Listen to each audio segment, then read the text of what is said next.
Welcome to the Marvels, Mysteries and Midlanders podcast. Prepare to take a dive into all things mythical, eerie and downright strange. Stick around. You might just enjoy yourself.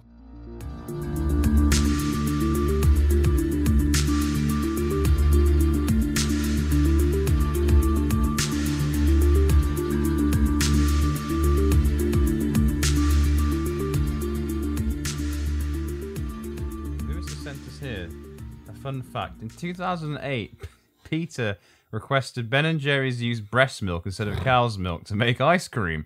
This was unanimously rejected by Ben & Jerry's and the La Lech League International. Whoever La League?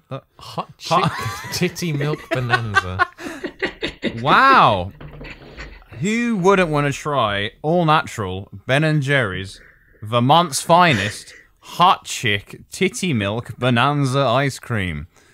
Woohoo! I didn't actually see the titties there. Either. Made from pure hot chick titty milk, apparently.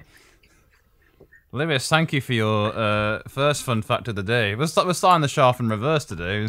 I believe it's his thing of the week first.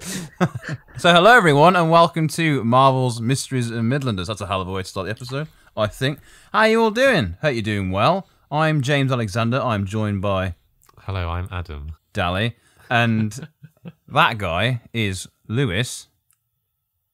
Hello, I'm Carter, Lewis Carter. Like 007 himself. And today you are joining us on an adventure into... We're going to Europe, everybody. We're going to Europe. But first, before we dive into it, I have something... Lewis, I've got a question for you. Okay. So how would you feel... Yeah? You listening? Yeah. You listening? Yeah, I'm listening. Yeah? Okay. You listening? Yeah, good. How would you feel if you came round to someone's house to do something, yeah, and you text them to say, oh, I'm outside, and they go, oh, I'm playing a game at the moment, oh, my dad will let you in, and then, you know, the dad has to let you in. He's working from home, so he's a busy man, and... he finished work, actually. His laptop was still out, mate, and... And, you know, the dad gets to the door, and he looks at you like, who the hell are you, and what are you doing here? And, you know, his son's just upstairs playing League of Legends. Oh, League though, eh, Adam? Hey, it's a tough game. It's a big commitment, isn't it? You have to commit the whole 40 minutes to it. Exactly. And believe me, for the last 20 minutes when James was here, I heard all about it. Like a nagging housewife. I can't believe you have made me commit. But, you know, end of the day, you've got a commitment. You need to commit to it. We lost that game. It's a team game, isn't it? It's a team I game. may have been responsible for the loss because I was kind of harping at Adam the whole time about... I was just saying random stuff to him, really. And, yeah. And that's my interesting fact to counter Lewis's fact. It's not a fact. It's just a complaint. Yeah, any words to say about it, Adam? You'd like to apologise publicly for it? I apologise to my teammates for the minus 13 LP that I got, specifically. Everyone's aware of what that is. I thought I played very well. I don't know what that means. They had a 6 Burton. We get it. Okay, we get it. You're sorry. Burton. All right. Burton? 6 Burton? Yes, so, out the way. You're forgiven, Adam, all right? And I'm sure the listeners forgive you. Stop reading the script. So, first things first, before we dive into today's topic, we have recently, at this point, it's already been released, but the Haunted Housewives podcast, we made an appearance on their episode about the interesting topic, ghost sex or sexy ghosts of the sexual kind. It was something like that. But either way, the episode is now out. So if you'd like to hear a crossover with us and them on their fantastic podcast, do have a listen. It was a laugh, wasn't it? I've just thought of a funny word that we could have used. Go for it. Ghoulgasm. Ghoulgasm. Yeah. We're this close to greatness, Adam. This close. But yeah, head over to their page. They're also on Instagram as Haunted Housewives Podcast. And you can find the episode on all good podcast platforms. And it was pretty... It was a laugh and it got out of control. It was wild. It was wild. And Australian at times. Ray. Good old Ray. Yeah, we can't talk too much more about Ray because we'll end up just doing the entire episode again, the same as that one. But... let's just say you get to hear me get broken by Adam, which is fun. But anyway, that's enough about the other podcast. Go check it out. Today, Lewis and Adam Lewis, we are looking at the legend of the Black Volga. Are either of you familiar? No, I am not. You're not familiar with the Black Volga? No. Lewis? Black what? Black Volga. Vulgar. Volga. Isn't he that Soul Calibur character? Isn't that Voldo? The gimpy one with the blades. Yeah. Yeah, that's Voldo, isn't it? Oh. Yeah, I was driving myself a black Voldo, mate. Yeah. Where's Voldo? Where is Voldo? Yeah, okay, yeah. I reckon well, no, you like him, Adam. Oh, why is he handsome boy? James is getting up a little pic. He kind of looks like the dude from God of War, Kratos. He looks nothing like Kratos. He does. Go up. Well, maybe that was a picture. Very similar. Look at that. He looks exactly like Just because he's bald and white doesn't mean he looks just like Kratos. Oh, he's anyway, we're getting blue more than anything. We're getting sidetracked. So yeah, today we're looking at the Legend of the Black Volga. Any idea what you think that could mean before we jump in? Legend of the Black Volga. I just think of a car. No, you're right. Is it a car? A car is a car. Is it because you read my script? No. Because I was thinking of Volvo. Huh? Punk? Yeah. I read communist. That's all. No. Yeah, communism is coming. Stop spoiling the episode for everyone. We'll get to it. But yeah, Legend of the Black Volga is a vehicle-based legend. So we'll get straight into it. First things first, though. Have either of you ever been followed by a threatening car? Or a car that's... the car specifically hasn't threatened me. But they have followed me at times. Have you ever felt threatened by a car? No. Or threatened by being followed by a car? Maybe a tractor.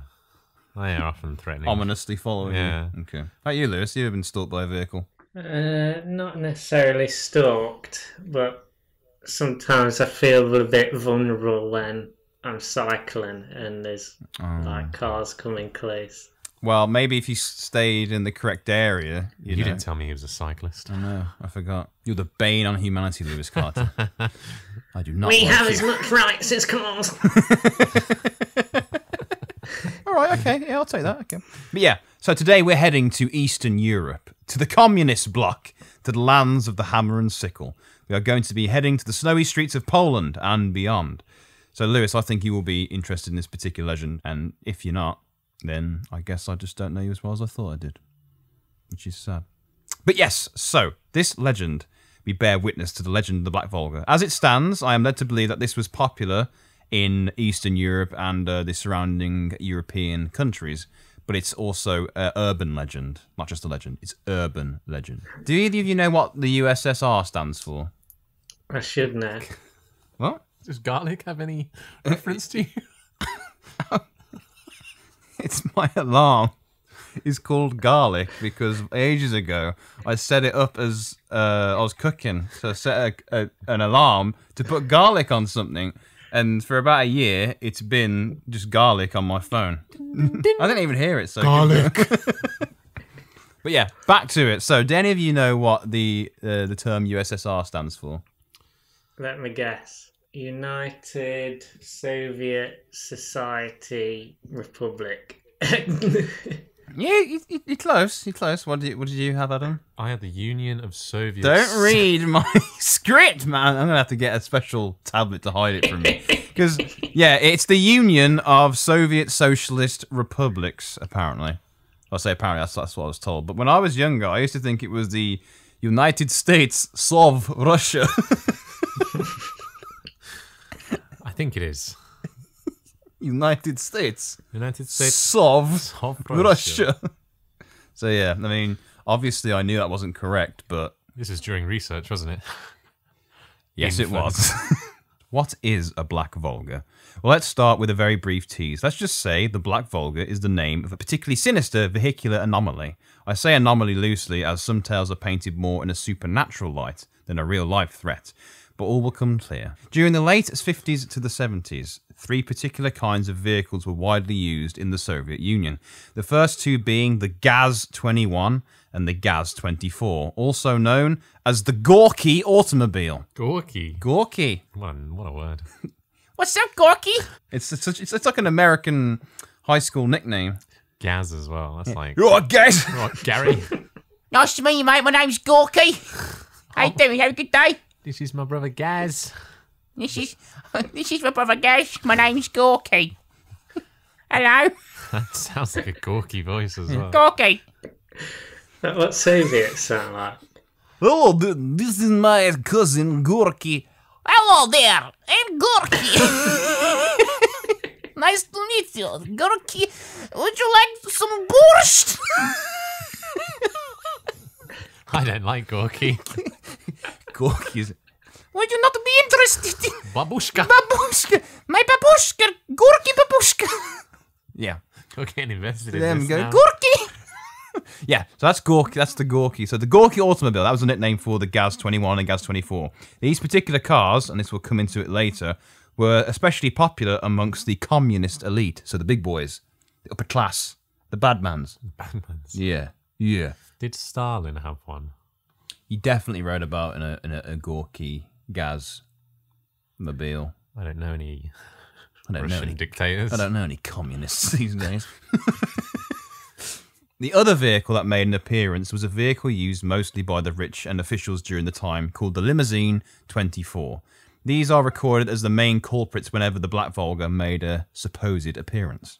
So, first encounter that we can get to. Let's start in the southern Polish city of Będzin. There's going to be some pronunciations today, so I do apologise if they are terrible. But Będzin is actually spelt B-E-D-Z-I-N. So I could have just said Bedzin, but I'm pretty sure it's correctly pronounced Będzin.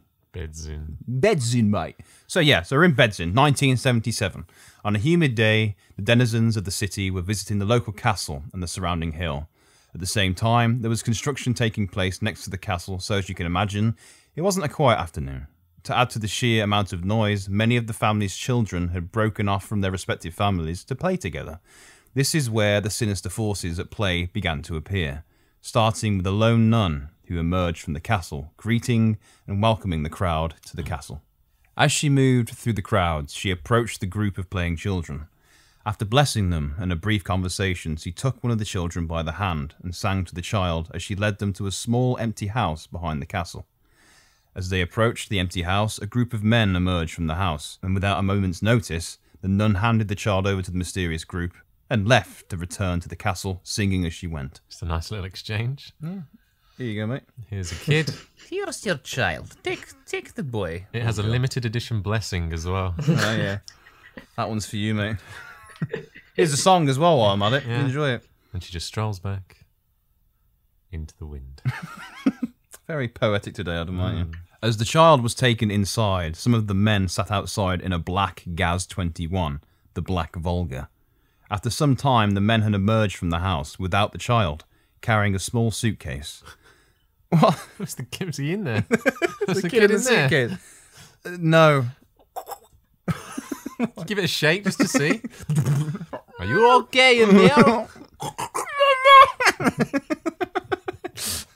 Yes. Well, I'm assuming it's money then. You'll see, man. You'll All see right, it. okay. You'll see. So, yeah. So the men come out the suitcase and they quickly loaded up into the Volga and left. It didn't take long for the children's family to become concerned for their whereabouts and well-being.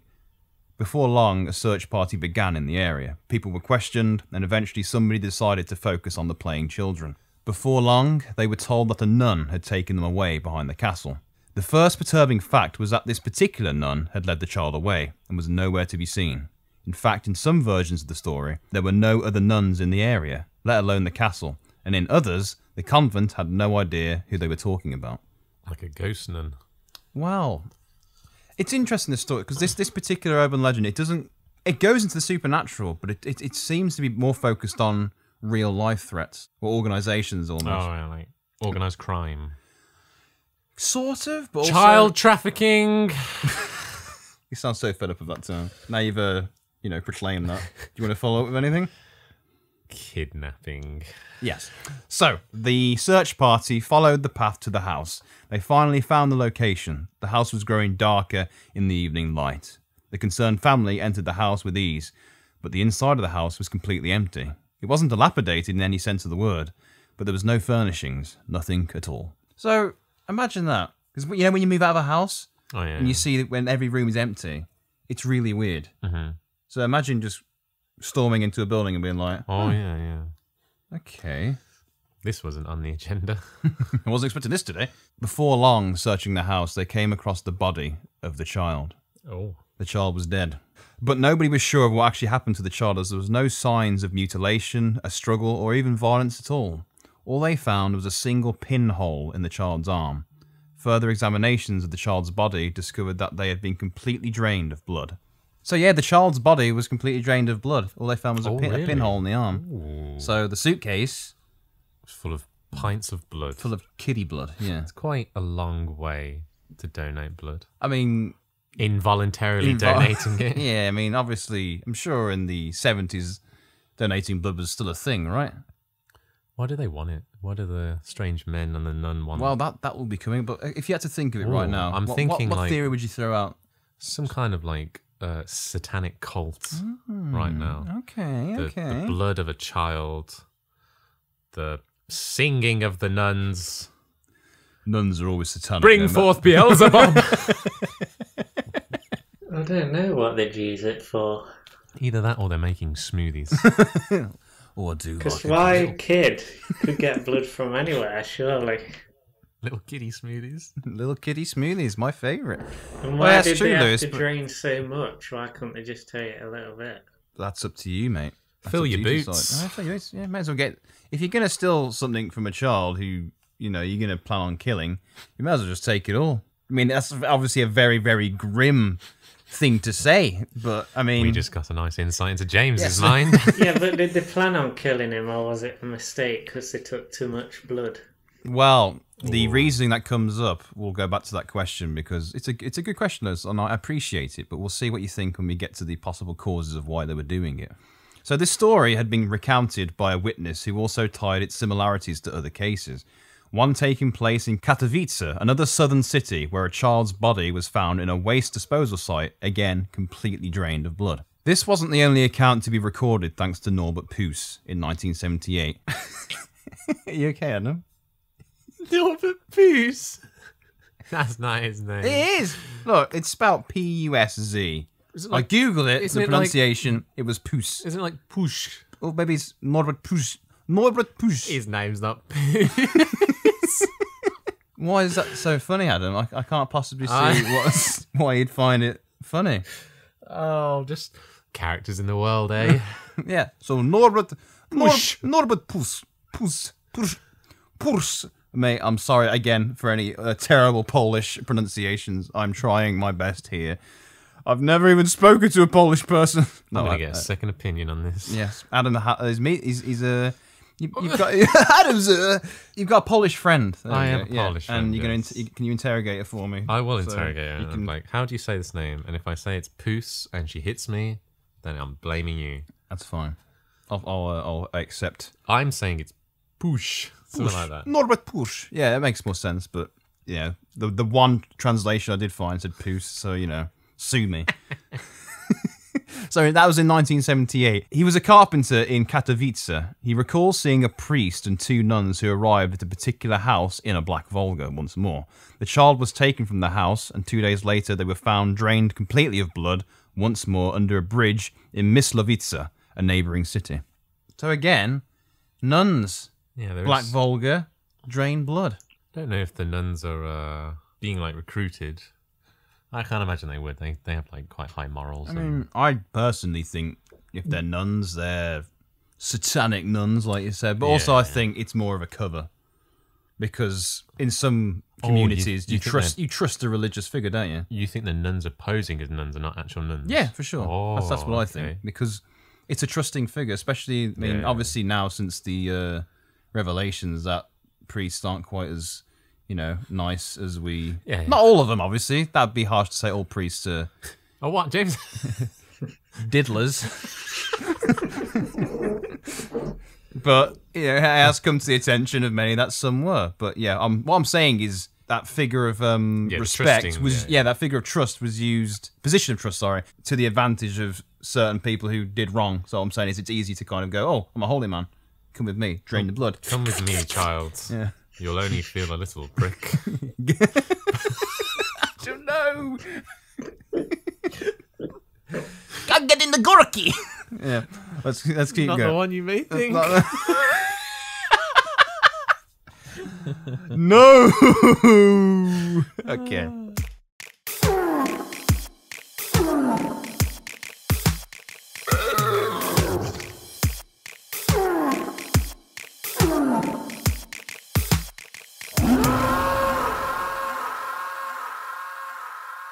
Myslovice, one of the oldest towns in South Poland, 1978. A child was kidnapped by a Black Volga, yet again, with white-rimmed tyres this time. See, the white-rimmed tyres have made an appearance in a lot of the stories surrounding the Black Volga. This time, a Mr. Krzysztof witnessed what happened after. The child was harvested for its blood once more inside the car, but this time he witnessed a form of pumping system and sound from inside the car leading into the tyres. As it pumped, he witnessed the tyres slowly filling up, turning the white rims a pale red colour. I mean, it doesn't sound like a good spot to store blood, really, does it, in the tyres of a car? No, I don't like that. Lewis, like, what happens if you have a flat tyre? That's blood spraying everywhere. But also, because you know your vehicles, aren't you? You're into your vehicles, aren't you, Lewis? You know, you enjoy the vehicle, the car. What would happen if your car tyres were full of blood? Make it a lot heavier, wouldn't it? And Yeah. I wonder if that would make the car struggle to move. Would they be like... Is that what the tyres would sound like? Surely they'd be like squishy tyres as well. They wouldn't. Yeah, because obviously, I mean, I don't know what tyres were like back in 70s Poland, but, I mean, obviously they're sturdy because they've got to withstand driving about, but, I mean, they're full of air. How would that work? Do they just replace the air with the blood? I would assume so. Yeah, because then if you have all air or all liquid, if you have half and half, doesn't that risk like a bubble forming and then like a pressurized explosion inside the tyre? And just blood everywhere. You just imagine, you look lost. I have no idea. Just imagine Black Volga down the street, freshly suckling a child of its blood. I'm not good with words today. And, there's an air pressure in the tyre and explodes all over the Polish people. Covered in blood. What if it's like an animal rights protest? Was that Dracula that just got covered in blood? Dracula was on his holiday to Poland and got covered. Whoa! I bet he was like that, wasn't he? Yeah, he'd be like, whoa! Ooh, child blood. Yeah, what was it you were saying? Sorry, Adam? I can't remember now. It's okay. Let's keep going. Animal rights. Animal rights, yeah. So all I had in my head was meat is murder. But what do they usually say other than pouring red paint over your fur coats? Yeah, that's it. Meat is murder, a thing, though, isn't Meat it? is murder. Yeah. But the best thing about this protest is that no animals were hurt. Just a child. Just humans. Disgusting. Creatures. Disgusting creatures. Yes, so that is the core mystery to the Black Volga, a mysterious car, strange people, and the draining of blood from children. So, why did these guys want blood? As I know, you're very interested in knowing what that is, and I'm about to tell you. Well, the main reason that appears frequently was to provide, quote-unquote, new blood for leukemia patients. These particular patients being rich German or Arabian lords, requiring young blood to heal them. Other tellings of the Black Volga tale say that these mysterious men were taking more than just blood, but organs. But if they were rich adults, you can't exactly have a 65-year-old German lord with the heart of a child, can you? Anybody? I think we're all children at heart. Wow. Nice. Lewis liked it.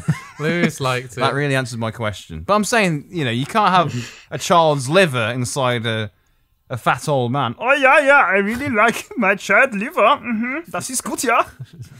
That's my 65-year-old German lord. He seems very sprite. Oh, yes, it's because my lungs. I have the lungs of a child, so I struggle to breathe.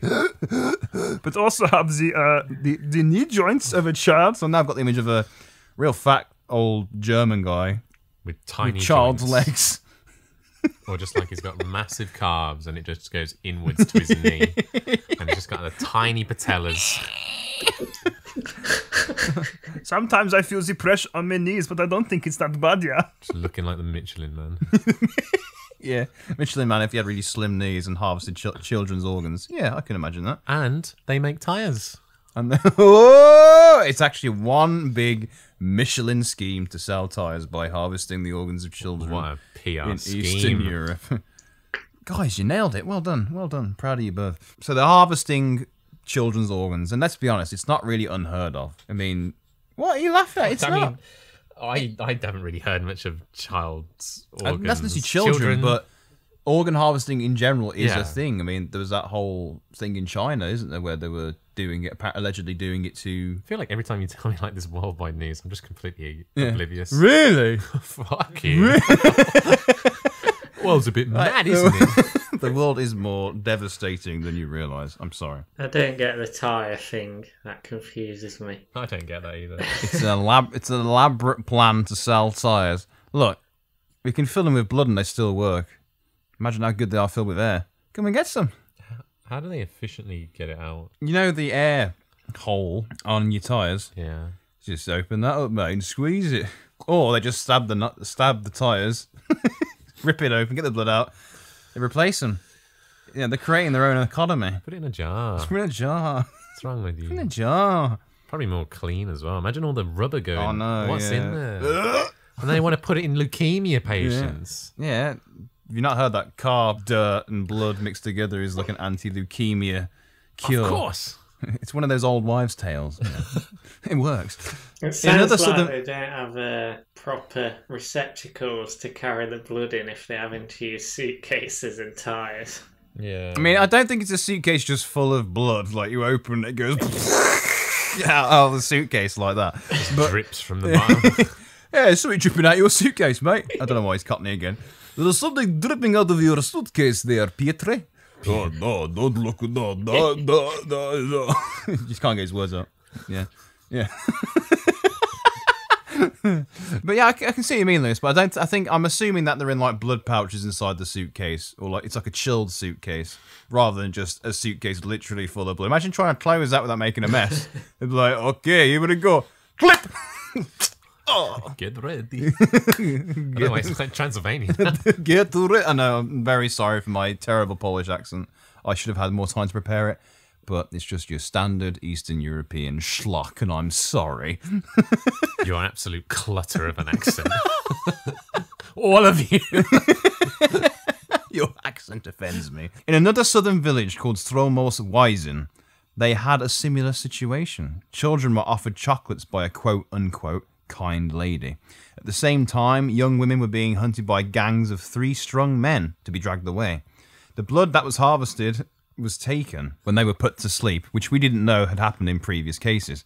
Though the cases never mentioned the victims putting up any kind of fight, the blood was then sent to sick people in special containers to Turkey, Iran, and other countries south of Poland. Now they put it in containers. Yeah, they learn after the suitcase. They were like, yeah, briefcase even, Briefcase. whatever, shopping bags. Imagine a guy running down the street with 2 shopping bags full of blood. It's like Charlie's blood bag in Always Sunny. I don't know if you've seen it, but he's trying to get a DNA test and he's just like cut his eyes. He's got a plastic bag just full of blood. Oh no, I've not seen that one yet. Yeah. I imagine it kind of went like that. I've seen it before. Ironically, the bag's for life as well. Bags of life. So if it wasn't rich people taking advantage of the little people, it was, you guessed it, vampires, baby. I'm surprised neither of you mentioned vampires yet. It's like you don't find this interesting. I can accept like the satanic cult, But not vampires. but I'm sorry, I draw the line at Dracula. I did mention Dracula. That's true, actually, yeah. Sorry. You mentioned the vampire, not the vampires. Completely different, Lewis. That's what I thought, but he said just a pinhole. Nah. It was just a pinhole in the arm. That would be hard. You'd have to go like an angle. Just the tip. Or maybe Dracula is completely different to all the legends we've known. Instead of having 2 sharp canine teeth, he's just got like 1 big sharp tooth in the middle of his mouth like a baby. Like a book vampire. Buck-toothed vampire, yeah. But I'm not talking like 2 sharp teeth. I'm just talking 1 big, oversized sharp tooth in the middle of his mouth, like. Yeah. The sound makes. He gets you. The theory has definitely manifested due to the whole taking of the blood thing, but I personally think the vampires wouldn't waste time with their fancy pumping machines. They would probably just pile on you in a car. You know, who wants to process blood when you can just get it straight from the source? True. Forbidden milk. The thought of being completely covered in something biting you all over there Yeah. is horrible. Yeah, like in zombie films when someone gets like completely overcrowded and they just get covered. It makes me really uncomfortable. Oh, really? Yeah, I don't like the idea of being covered and ripped apart and bitten by multiple mouths at once. Is it such a crime to have such a strange fear? I'd argue, who would like that? There's a kink for everything, man. Oh. And that's okay, you know? Gentle biting, might be into it, but being ripped apart, it's not for me. It's not for me. Show me one person that has that kink. If you're listening to this and you have the kink of being ripped apart and bit all over at the same time, let us know. We're not going to shame you. We just would like to know. You're going to do it once. Don't knock it till you tried it, I suppose. But my my fear of it comes from, I think, my zombie dreams I have, which usually, you know. What? Don't laugh You have zombie, like specific one. I thought you just dream in zombie. Dreaming zombie. Yeah, like every single dream is just zombie related. Yeah, every time I have a dream, it's something. No. I get this odd nightmare where I'm in the midst of a zombie apocalypse, and it's absolutely horrifying. We've discussed it before. Yeah. I'm not sure if I discussed it with you. No. Maybe with June previously, but we have discussed it. My nightmares. They're out in the open. Okay. They're out in the open. The legend of the Black Volga isn't just a Polish-based urban legend. As I mentioned earlier, despite the many accounts so far, reports have also been made in Russia, Belarus, Greece, Mongolia. It's a perfect setup, really, for a European vampire tale. Cold streets, members of the aristocracy needing blood for mysterious illnesses, bodies found drained, fancy black cars containing attractive women who bite you.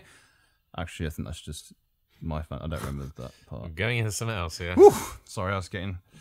Whew. Basically, I'm lost in my fantasies, okay? Speaking of Russia, there are at least 3 reports that are briefly accessible. The 3 known Russian Volgas are: one was giving poison gum to children outside of Moscow in 1981, which is a massively different situation to the usual Black Volga experience, and this will, I think, it may actually tie in...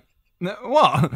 The Black Volga experience. But yeah, what I'm saying is with this particular Russian one, it was giving out poison gum, which none of them have done before. It wasn't abducting anyone. So do you think it was possibly someone taking advantage of the urban legend?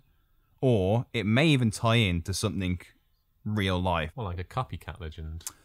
Well, I think, you know, if there's an urban legend and you can successfully try and pull it off when you know people are afraid of it, option of it becoming instantly tied into the folklore. Well, that's what it is, isn't it, really? The more it's fed, the more it's going to stay relevant. Yeah. Thanks to us talking about it. Hey! So yeah, there was that one. Another Russian rumour was that on the Black Sea beach in 1989, well-known surgeons were kidnapping and harvesting organs of children.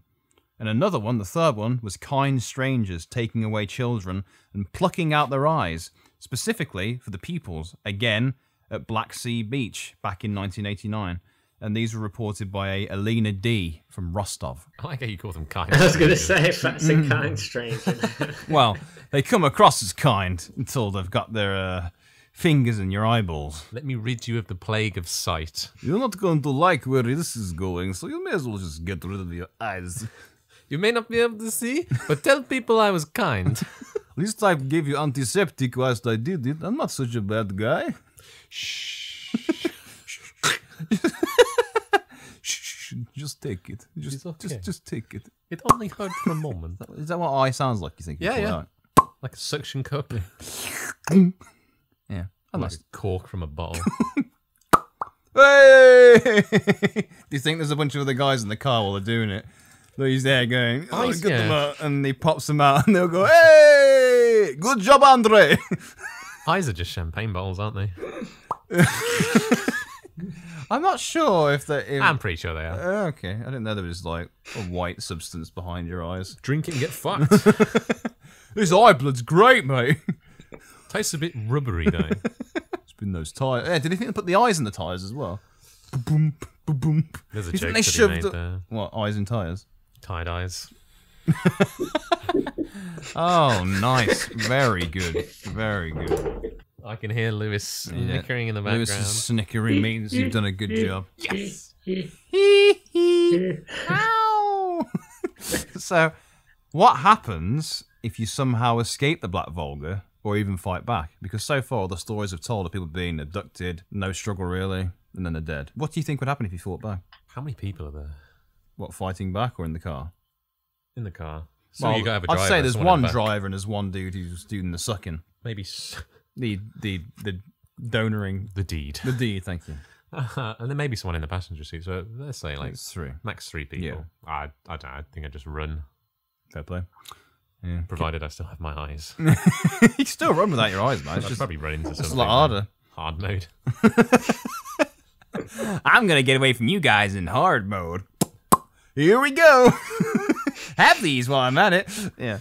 So In some appearances of the Black Volga, people have intervened with the kidnappers, which would usually end with the Volga and its passengers escaping the area without a trace. The strange thing about this is the fact that any escaped kidnappee or assisting bystander would end up dead in 24 hours after the event. Sounds like some mafious kind of It does, stuff. doesn't it? And again, this will tie in later. Usually from accidental circumstances as well. It wasn't like, oh, they were found shot dead. He was in the bath and a kettle, an oven and a microwave ended up in the water. I mean, I don't think microwaves were about back then. Like the Hopfers murders. Yeah. There's been an accident. There's been an accident. For the greater good. The greater good. For good grade, though. For good greater. Yeah. So they would be found dead from accidental circumstances. More modern appearances in 2003, leading up to 2015, of the car have been a lot less sinister, but equally as mysterious. Usually the car would appear, engine on, and the lights blaring, usually following someone or merely watching them. Whenever people have approached the vehicle or even given chase in a car of their own, the Volga has vanished without a trace. Other times, the car has driven through fences, walls, and even off bridges, but leaving not a single trace of its existence. However, as far as we know, none of these witnesses ended up dead in 24 hours.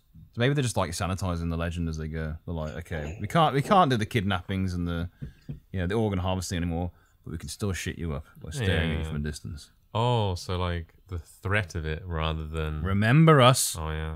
Remember us. Remember the Volga. Remember the Volga. Yeah, I think the thing is, though, I've seen videos on the internet. There's this one particular video I watched years ago. I think it was just called Ghost Car. And it was a police chase in this one car. And it's like a police chase video for about, like 5 minutes or whatever. And then the car turns a corner. The police car stops because it's like from headlight lights. It's at night. And then they get to this chain link fence and the car is behind it driving away. And he didn't really lose the car for that long, from what I remember. He was right on its tail constantly, and next thing you know, the car is just around this fence. Wow. Ghostly. Spooky. Now to focus on one of my favourite theories about what the Black Volga is. It's the late 70s, early 80s in the east central town of Otvosk, just outside of the city of Warsaw. The Volga, having already solidified itself as an urban legend at this point, took on a new form of terror. I don't know what the Volga looks like, but I imagine like a black... I've just googled it. It looks pretty cool. Which one is it? Gaz 21, Gaz 24, or Limousine 24, I think. London Black Cabin. I remember, like, in Home Alone, where he gets in that Home Alone 2 when he gets in the taxi. Oh, yeah. He's like, it's really weird out there, and that guy's like, not much better in here, kid. At least he's honest. Yeah, it's true. Poor guy's trying to do his job. Yeah, it is a stylish looking car. I mean, it's obviously one of those. It looks like a fairly innocent car, but I guess, and as we'll get into, takes on a very sinister motive. Sinister motive. But yeah, now you've seen it. Yeah. I feel like I've just watched the film after reading the book. That's disappointing. It's not the same in my head. So, in this tale, we follow a young boy or girl who is walking home from either a friend's house, a party, or travelling home from collecting food. They vary, but either way, it all goes in the same direction. The child decides to take a quicker but quieter route home, cutting out the more popular roads with street lamps. As they walked into the dark night, it began to get quieter, aside from a quiet breeze blowing leaves down the lane. Becoming more and more nervous merely at the thought of being alone on a dark street, we've all been there obviously, the child begins to walk quicker, feeling a shiver creeping up their spine. Then, from the depths of the dark lane, two lights begin to creep up slowly behind them, illuminating the wooded areas aside the side of the road. At this point, the child thought they were safe, so they slowed their pace until the car began to match their speed. A quick glance at the car revealed it had blackened, darkened windows, white-rimmed wheels. The Black Volga. So, at this point, this isn't the end of the story. It's not over yet. You'd be creeped out. Because at this point, the legend is known. You've probably heard of the Black Volga, and then you turn. Imagine this. Imagine the Black Volga. Oh, okay, guys, listen. Imagine, get around. So the Black Volga is, say, it's a popular urban legend in British history, yeah? And it's a modern one. If you were walking home, and it starts driving alongside you, and you go, that's the Black Volga, what would you do? I'd say... Now as well. Not when you're a child. Now as an adult man. I think their sales must have plummeted. You're coming for me? Of all people? Be fair with you, mate. You've got like just think, you've got an impressive physique though, so they probably come after you. It's a Black Volga. I think. Wow, don't see them much anymore because of the. Hey, mate, nice car. I don't see these about anymore. Because of the stigma attached to it. I think. Imagine the company that sells them. Like, poor guys. Over a bloody legend. It's not real, guys. It's real. Thing is, though, you say that, but people are also attracted to like macabre stuff, gothic stuff. So, I mean, like sending letters to Ted Bundy kind of thing. Yeah. Yeah, someone's like, oh, that's like the type of car that's known for, draining children's blood. I'm going to drive one. I don't know why I specifically said Ted Bundy. It must be Ted Bundy. Ted Bundy's driving the Black Volga. Yeah. I knew he went somewhere. Yeah, but what I'm saying is that it's like when people drive hearses. I'd be weirded out. Yeah, you'd be weirded out. Yeah. Like people who drive hearses as well. I don't think I'd know how to react. Because I wouldn't address them. Social anxiety wouldn't allow me to. You wouldn't address a car, would you? You'd be like, hello, are you chasing me? Yeah, but some people are confrontational. Be like, what you doing, mate? Well, I admire you those want to people. go? You want to fight? Is that why you follow me really slowly? Fight a car. Yeah. I'm going to punch the blood out of your tyres. Imagine a guy just there going, just punching at a car's tyres. Yeah. Is that what you do? You just... Spurts of blood flying everywhere. Yeah, I got him good that time. It's alive! Oh, I didn't know it was a living thing. I don't know why we're going for like the homeless drunk noise as well. Oh, sorry, mate. I didn't realise you were alive. I got to do it in the podcast going, oh, sorry, mate. I didn't realise you were living. I'm sorry for hurting your living soul. Lewis, what would you do? Keep walking. And hope it turned off. That is a classic Carter move. Yeah, see, I feel like it'd get to me. I'd just start running. I think I'd just be like, not straight away, not like, start sprinting. Break out into sprint. Start hurdling over bushes. Yeah, I think I would. I genuinely think my flight or fight response would be, it's going to kill your run. But not straight away. It's more like, okay, the suspicion's building. And what I'd do is I'd keep changing my speed in walking. And I'm like, okay, so they're following as well. As soon as you turn the corner. Yeah. Yeah, exactly. That's what I'd do.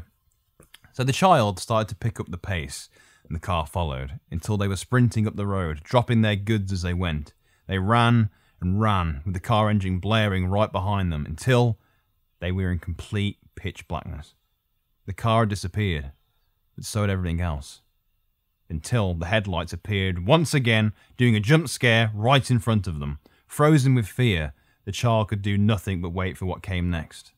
The driver's door of the Volga slowly opened, and out stepped a figure far taller than what should be able to sit in that size vehicle. A clown car. No, imagine that though. Just like, there's that scene in The Simpsons where the clown car crashes and 15 people get out. Yeah, imagine that. Just loads of guys getting out. All right, lads. But yeah, what the child could see was that it was definitely wearing some kind of suit. But aside from the abnormal height, what stood out were its eyes. 2 burning red lights in the darkness, with pupils of that like a cat staring at them into the child's very soul. The eyes of the devil. What happened next is down to whatever interpretation you choose. One has the figure slowly approaching the child, hypnotizing them in its gaze, then guiding them straight back to the car, and taking them on a one-way trip straight to hell. The other version has the child eventually breaking free of its gaze and sprinting all the way back to the populated streets and to safety. The kid running away is me. Yeah, the one going to hell's me. Lewis is just walking. He's still walking forever. He does not give a single fuck. Lewis is just in some sort of time loop, walking forever. Yeah. Until the demon just got fed up and was like, this guy can walk forever. His walking capacity is phenomenal. How many steps you done, mate? Out the window. How many steps you done, Lewis? Because see, my engine's almost, my fuel's almost down, and you're still going, mate. I need to pump these tyres up again. But yeah, the satanic edge to this story could be an Eastern European repercussion to the Western satanic panic that began in the 80s. Acts such as harvesting the bodies of children and babies for rituals outside of the religious norm tied into this panic. But the satanic panic was far, far more than just a few people being afraid of satanic rituals. It goes deep into criminal trials, cult-based abuse, and so much more, which began to seep into pop culture, becoming under fire for its various alleged Satanist tendencies. There was this whole thing about trying to ban Dungeons and Dragons because of it being satanic. Apparently, it got people into monsters, and it had monsters in it, and it also encouraged Satanism. Satanic panic's a funny phrase. I know, yeah. Satanic panic. I think it's a great phrase. It's just a shame of everyone being Sounds a like dick a about it. hip-hop album. It's on Lewis's face. Lewis has got a crucifix on his nose, I think. That's it. He's got a plug cover on his nose. Why? He that bored? God, No, I'm finding it really interesting. that doesn't sound. That sounds satanically... That's a lie. Should we say it 3 times again? Oh, is it Satan? Black Volga turns up in the mirror. God, fires out the mirror. Oh! Satanic panic, satanic panic, satanic panic. Reminds that scene in American Dad where I think Roger the alien, if you haven't watched it, he starts like a limo business. And a bunch of frat boys they wreck it. And he has to kill He them all. hunts them down. And that guy's in like Outside the the toilet. cubicle. And it's like a real small bathroom. And then you see the tyres come past and then he opens it. It just drives in. That reminded me of that. So yeah, if word of advice, don't say Satanic panic satanic 3 panic times 3 into the mirror. times into the mirror. It will result in you being vehicular manslaughtered wherever you are, no matter the size of the room. So yeah, don't do that. There's also another thing you shouldn't say, but I can't remember. It was from Oh, the other skeptical podcast. spectacles. That was it. Yeah. Don't say skeptical spectacles. You'll end up being harassed by an Australian drug addict ghost. What if you have 2 people in one mirror? One says skeptical spectacles, and the other says, "I've got the other one already." Satanic panic. Satanic panic. Satanic manic. Manic satanic panic. I don't know. In my mind, think Ray they'll just cross would over? be there. He'd get hit by a car from behind in the mirror. He'd be like, yeah, like that. That's what I imagine would happen. Or you just get. Is that how you beat like myths and legends? Yeah, you just say Call a Bloody load in Mary. at once. Yeah, yeah, then they all start infighting and you just walk away. They all just, if you have like 10 people all saying a different like repetition of words, then they all just get squashed in the mirror and they all die. Like, I can't breathe in there. Yeah. Or you could just never try it. It's like Candyman, isn't it? Candyman. I'm going to try that tonight. Okay, good luck. Well, if I don't hear from you, I'll know what happened. Next week. We've replaced Adam. Yeah. Now, we have to talk about the possible real-life blames and theories for the Black Volga, as in, let's connect it to history a bit. Now, I'm no historian, but I still found this quite interesting, so if I do, explain it badly, please do forgive me. And that includes you two as well, Okay. The first one is a specifically anti-Semitic theory. And if you're not familiar with that term, it means Jew-hating, basically. That's what that means. This theory was said that the Black Volga was essentially a cover-up for the continuation of the Jewish blood libel. What are you doing, Lewis? Just Are you asleep? no. Again? I just got my head down. He's thinking hard. All right. I'm listening. The Listening blood on. libel... The blood libel is basically a sensational and misrepresentative report against the Jewish people. The long and short of it is that Jewish people would murder Christian children for their blood and use it in their religious rituals, particularly to use in the making of their traditional matzah bread, which is a particular flatbread they eat during the Passover. You can find out a lot more about the blood libel accusations by listening to episode 61 of the Jewish History Matters podcast, and there's also a book about it by Magda Teter as well.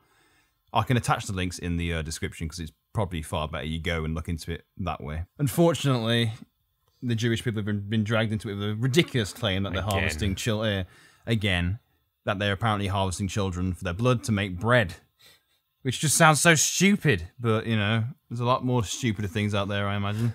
Forbidden bread. Forbidden bread. Going back to 1917, black cars and revolutionary violence allegedly come hand in hand. During the Bolshevik Russian Revolution in Moscow, men in black cars would partake in night raids, stealing people off the streets, in their homes, and throwing them into the cars never to be seen again. The black cars were also involved in many drive-by shootings and general intimidation tactics. See, that already makes me think you can see where it's come from. Yeah.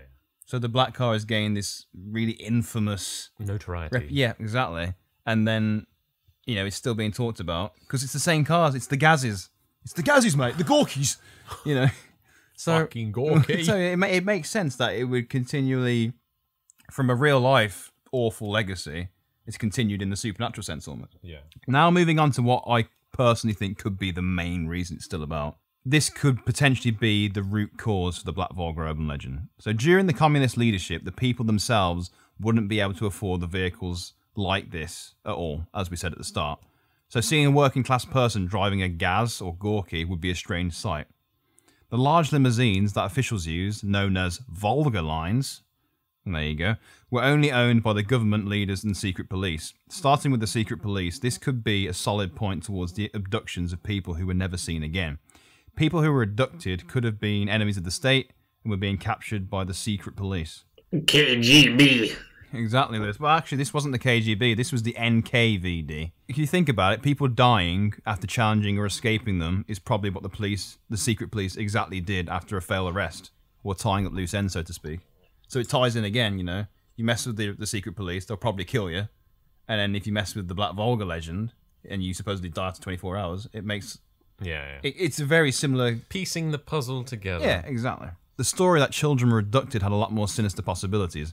It could be the secret police again, like you said, Lewis, KGB, but this time it is the NKVD, or People's Commissariat for Internal Affairs. So this was the Russian-Soviet secret police. The police chief at the time, one Lavrenti Beria, may have instilled the legend of child kidnappings. So on some nights, Beria apparently would ride around in his limousine, looking for and picking up very young women to be detained. They would then be taken to his mansion or a secluded prison area where he would have his way with them. He'd also do this to prisoners' wives who were looking to free their husbands, trying to secure a reduced sentence or even for protection. This was just one of these many disgraces he committed whilst in power. Even Stalin himself didn't want his daughter, Svetlana, to be driven in the car with him. So I learned a bit about this. There's a film called The Death of Stalin. Oh, I've seen that. Have you seen it? Yeah. 'Cause you know the guy that lasts is the chubby character who's kind of behind it all in the film. Yeah. That's Lavrenti Beria. Oh, there is actually a scene in it that alludes to it where he talks about sleeping with certain women because they're just desperate to get their husbands out of prison and stuff like that. And it is brought up that he's kind of like a paedophile or something like that in the film as well. Out of the gulag. Yeah. I've always liked the word gulag, but then I realised what it was. There's a lot of horrific connotation to it, but it is a good word. It's a gulag. Gulag. Yeah, Goulash. What about goulash? Goulash. Ganache as well. Ganache? Oh, geez. The G's are doing well. I thought you said something else then. We went, orgies! yeah, that's a good one as well. That has a G in it as well. Not everyone who was kidnapped by the Black Volga met an unfortunate end, though. On April 3rd, 1965, a 3-year-old girl named Liliana Hensel was kidnapped by 2 women on Grochushka Street, which is also a form of Polish pea soup, I learned while figuring out the Leave the fun facts for Lewis, please, James. Sorry. But anyway, they were seen with Liliana at about 1 p.m. at an alley next to the roundabout while getting into a black Gaz 21 Volga, which was driven by a man in a steel military uniform. Thankfully, Liliana was somehow found shortly later. The 2 women were actually sisters, and one wanted to keep her as she was a healthy child, because her own child was blind. But what about the military connection? That will remain a mystery for now. So yeah, it's interesting, that last little story, because you've got a woman trying to replace her child who's blind, and we spoke about children having their eyes plucked out. Yeah, a lot of children in this. Yeah, it's always this. It seems to be children who are the prey constantly. It's definitely some sort of Poor fuckers. Yeah, it's definitely very predatory. Being a child in 1970s 1970s to 80s, Poland, Soviet Union. Russia, all these sort of The Soviet Union. Yeah. It wasn't great. But I think, in a way, to round it all off, because obviously with the Soviet era, there was a lot of terror instilled, a lot of atrocities committed, and not just in the Soviet era, it's been done everywhere. If this was truly all based around the fact that the Soviets used these vehicles to do terrible things, kidnapping, rapes, whatever, maybe killing children at times. What I'm trying to say is that basically it's taken the reign of terror the Soviets did, and what they did, and it's been instilled into an urban legend. Yeah. So it's still persisting in a way, even if it's not even if all this is not true, it's still in the minds of people because the vehicles. I mean, I don't know where the blood stuff comes from. That's a whole other thing. But the fact is that the vehicles that the Soviets used are still the exact same vehicle used in urban legend to instill fear. it just shows that they were pretty successful in scaring people. It's like a blown out of proportion nursery rhyme, isn't it? You know, like Ringa Roses. Black Volga will get to.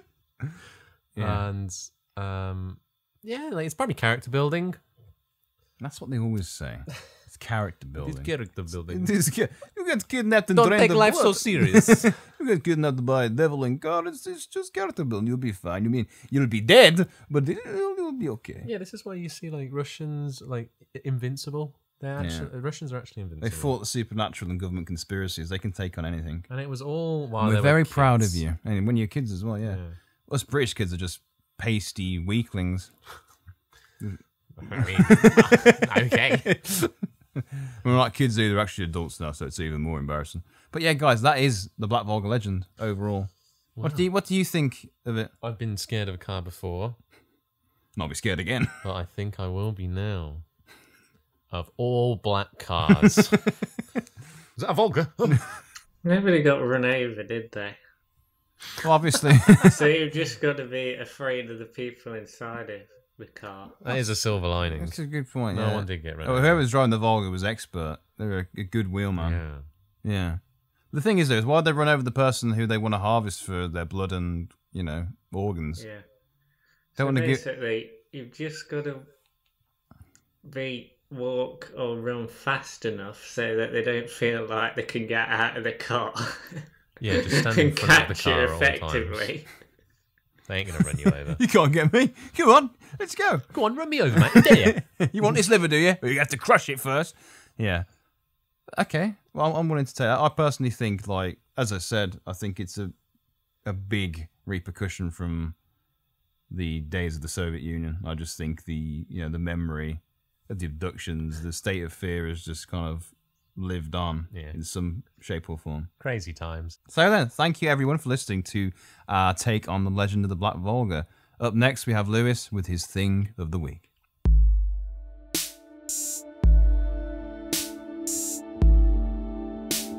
Marvels, Mysteries and Midlanders.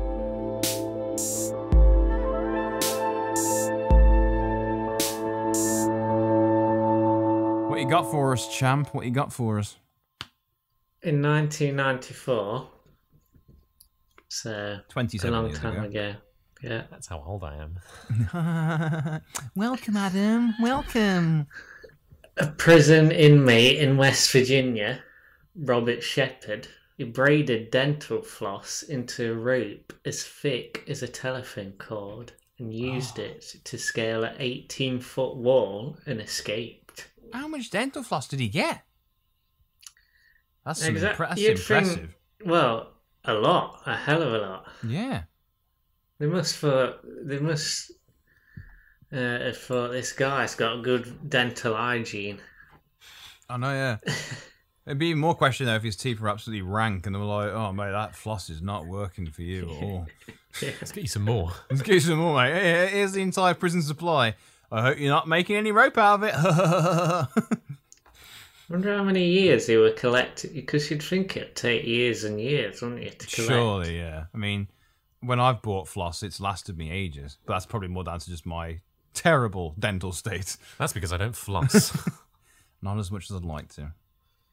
And a telephone cord, that's really quite thick, isn't it? That is thick, when you yeah. think about how thick a... Yeah, compared to how thick a dental floss is. He was at it for ages. And how long was it, sorry? Did you say 18 metres? feet. So 18 feet, sorry. I think that should be a clause in like prison sentences. Don't go making rope out of dental No. floss. Like if you find an inventive way to escape, then Yeah. What, you've earned your freedom? Yeah, like so. Okay, Andy Dufresne. So Ted Bundy escaping from his cell again, to bring up Ted Bundy, who escaped from his cell and jumped out the window and landed on his feet and ran off. That's not and went on to inventive, murder though. 2 more women. That's not I think. inventive though. There must be like a panel of people to agree that this was creative enough to warrant freedom. Okay. Like jumping out the window, anyone could do that. Yeah, true. Making a rope out of dental. Ted Bundy, what a drip. What a soy. What a simp. Yeah. Simp for freedom. Back in your cell. Back in your cell, you. Read your fucking love letters.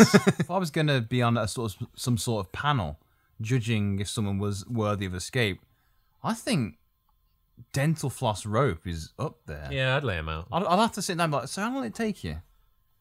You'd have to interrogate him, wouldn't you? You'd have to ask them Oh, yeah, so how they did it. But think about it. Like, you could actually prevent things from this happening in the future if you're like... But then again, he's escaped. How would you Yeah. let him go? Do you mind coming back to prison so we can interrogate Can it? you just tell us how you did it so, you can stay out? We just want to know, mate. We're really impressed. Oh, do you want to know? I know how much floss there is in a packet. How much? 55 yards. What's yards in feet? What's yards in real? My brain hurts. In a yard, 3 foot. 1 foot. yeah, Yeah, that's correct. Well done. So 1 yard is 3 feet. So how much was in 1 pack of dental floss again? It's 55 yards, was it? 55 yards of dental floss. That's He a lot, only needed isn't 1 it? packet then, didn't he? Yeah, I guess so. Yeah, just keep repeating it. So he made a rope. That was not going to take him years. That I takes wonder- you like a couple of hours. I wonder how he made it in secret as well. Do you think like he was lying on his bed with his back to the cell door, Yeah, looking like at he was night, sulking? surely. He was going, yeah, I'm gonna get out of here. I'm not as impressed anymore. I could do that, mate. 1 pack.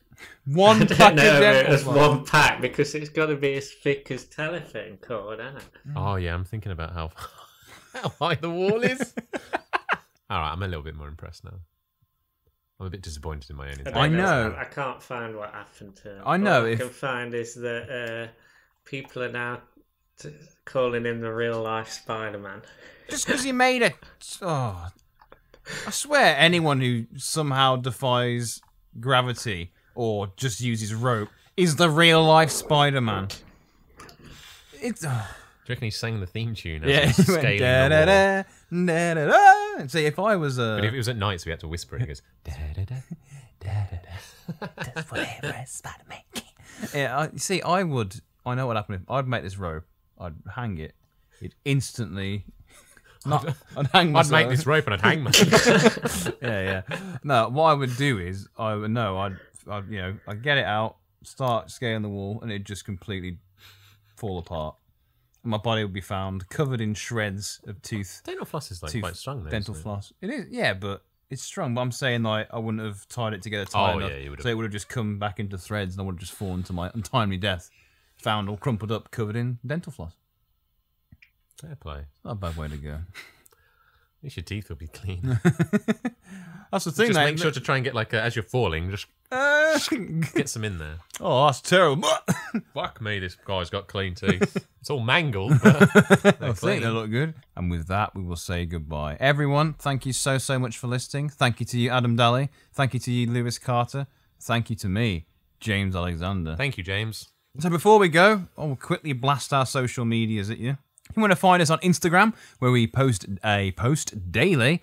It's at Midlanders or at Idlanders. It's fairly easy to find, isn't it? So yeah, we can find us on Instagram. You can also email us with marvels.mysteries@gmail.com. That's marvels.mysteries@gmail.com. And do send us in your strange experiences or stories, because in Halloween, in the month of Halloween, in October even, we're going to be doing an episode about everybody we know or people who've written to us, their experiences they've had that are strange, ghostly, or just unexplained, because we feel you guys deserve to have your stories told by whoever you want.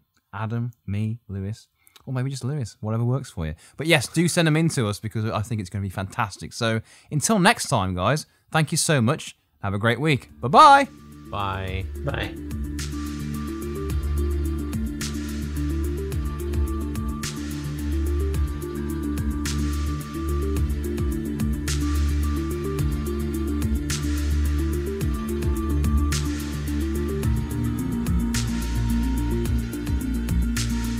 Did you get a Big Mac, Lewis?